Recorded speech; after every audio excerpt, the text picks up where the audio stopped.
Hello guys, nagluto akong pinamatisang manok.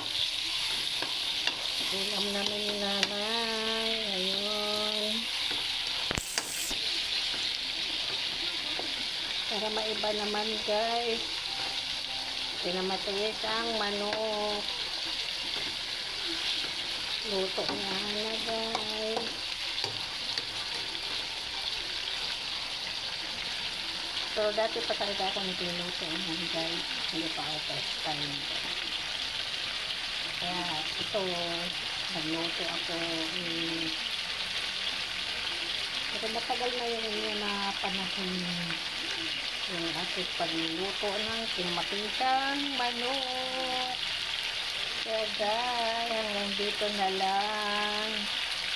Bye bye guys. Maraming salamat.